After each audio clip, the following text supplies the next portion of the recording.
it? Yep. Called a comedy and a nosh. There's gonna be deli meats. So, I mean, yeah, there's gonna be jokes and shit, but there's gonna be deli meats there. So, without further ado, give some love to Betsy Ellen Wesley.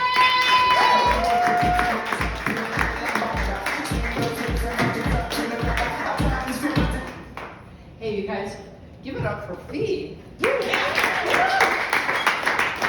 Wow, and this awesome bar. Look at this, great. Thank you so much, Jason, too. Jason, did I get it right?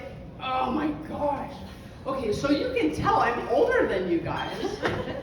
That's right. I worry about all this other stuff. Right? I worry about my short-term memory and all this stuff. I'm 69 and a half years old. And I'm not, thank you very much, I'm not in a museum, not yet. I'm a walking public service announcement, okay? You don't have to die at 30, that's right. I didn't have anything particularly planned for this time in my life, but oh my goodness gracious, oh my goodness, but I really love doing this. So I'm in between husbands. That serves to tell you I'm straight, and I did have it together to figure out how to marry one. Okay. But these ones are not mine. And oh my goodness gracious. And I have a job. I do. I'm actually originally from LA. You were talking about LA. We have all this stuff in common, and I'm an ER doctor. That's my real job. Oh my God, I love taking care of people. You know, I'm a liberal. I'm way liberal. Okay, so people who run hospitals, they do not like me. I'm not a money person, but I had to make peace with it. You know, I had to make peace with it because they pay me. And, you know, and if they're assholes, okay, but I had to remind myself, if it were up to me to have a bottom line, there would be none. I give it away. I like to take care of people. But I have to tell you guys something, you know, this is a scientific fact. They all say they tripped on something and it ended up their ass.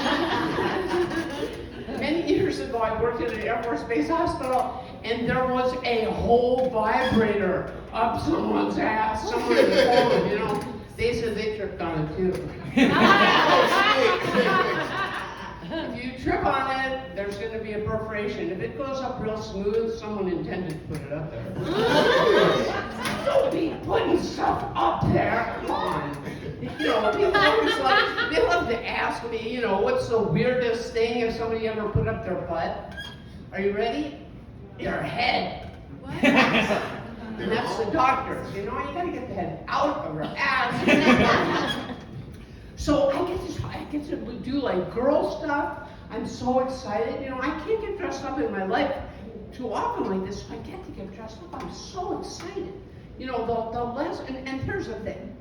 When you're younger and you have more hormones kind of running around, there's a lot of urgency about things. You know, the body's like, make a baby, make it baby, make it baby. And if a guy like rejects you, it's like, oh my God, it's terrible, I want to die.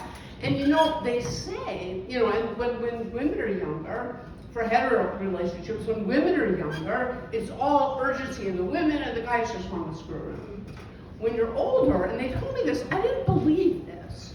When you're older, the guys have the urgency, and the women are like, I can take it or leave it. It's true.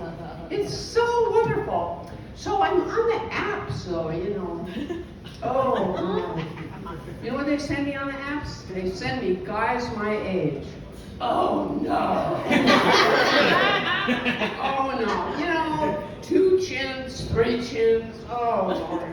And then these idiots with the fish, you know, and the opportunists, the big fish. That's not exciting. That doesn't turn me on. Doesn't make me think anything. I don't even want. Hey, I know this person. This is an amazing person, and they are going to be in my show, and it's comedy and a nosh. Every once in a while, I like to put on a comedy show, and I live in this apartment building. And I said, well, would you like to have a comedy show? And I was embarrassed even to ask, and they were like, yeah. So I said, okay. And I put a notice up on Facebook, was anybody interested? And I'm paying the comedians in Delhi. And people were interested, some wonderful people, you know. So, and it will be also available for gluten-free and dairy-free too. in general, right? Because I must have that food for you. And I love to eat, that's important. So anyway, so girl stuff, right? So I talked about hormones a little bit, yes, it quiets down as you get older, but today, like I love to like get dressed up and stuff, and I have to tell you, I have a fake body part. I do. I had breast cancer 20 years ago, but as a physician, I have good fake body parts. I know exactly where to get them, and they're very good. And, yeah! It's a nose and a boob. I won't tell you which nose.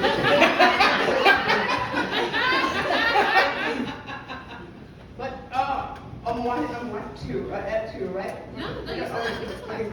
So this is so much fun. This is so much fun. So anyway, so there is such a thing as the Bionic Breast Project at University of Chicago. So the thing about boobs, right? When I had breast cancer, I was very afraid. Not of the cancer. I can deal with cancer. I don't like puking, okay? I don't like nausea. And I would worry, not about the chemo, but I would worry, I'm going to get nauseous. I was so worried about being nauseous that I would get nauseous the day before I had chemo. Now, somebody told me, and it's okay to laugh at that, it's ridiculous. You can still be neurotic. I don't know, neurosis is the cancer of the psyche. But you can't get away from it. And normal, I want to tell you this as a physician who is highly aware of psychiatry, normal is overrated. Never, ever trust anyone who tells you they're normal. You don't want that shit. No way. Anyway, so there's a bionic boob project, okay? And so I was worried, and my chemo and everything, and they're like, well, when your hair falls out, it might come back curly. And I thought, wow, I don't like curly hair, that'd be. But then the real great part, they said, well, and when you have a mastectomy, the insurance company has to pay to make the other boob match and give you a new hair. And I said, oh, wow, I'm going to get a new head of hair and a brand new pair. And that's what I told myself every time I started getting scared about the chemo. I said, okay, I'm going to get a new head of hair and a brand new pair, a new head of hair and a brand new pair.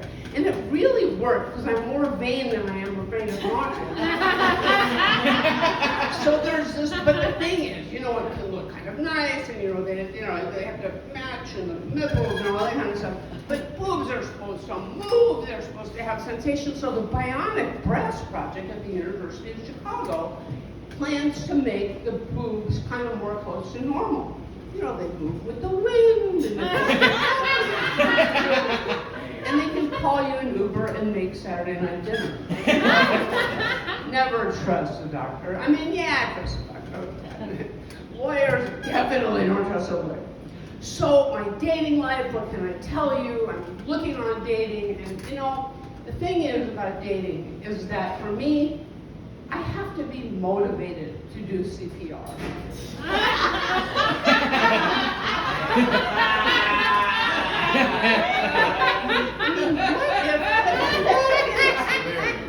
can tell how close to death these people are. I'm a doctor. Don't say me. Dead ones, if they're in the middle of the act. And then I'll feel guilty because I'm a Jew. I killed them. I don't want to kill anybody. So I'm going to have to be a cougar. That's all there is. Young guys can die too. But anyway, so I'm in the market, and it's very good. But I want to tell you, what else can I tell you? So I learned something, the girl thing today. In terms of wearing sparkles, I learned one sparkly object is enough. If you wear more than one sparkly object, this is my sparkly object, they compete. You can get away with the Prezzles or whatever they're called on food. I was so proud of myself. It took me forever to learn how to do my girl thing. Anyway, so yes, I am an ER doctor. No, I have never had a malpractice suit, so don't be afraid. Don't be afraid. And I know you better than you know yourself. Anyway, so what I want to tell you is always remember, this is big wisdom, guys, a funeral is not a sad event. No. It's an opportunity for me to pick up young men.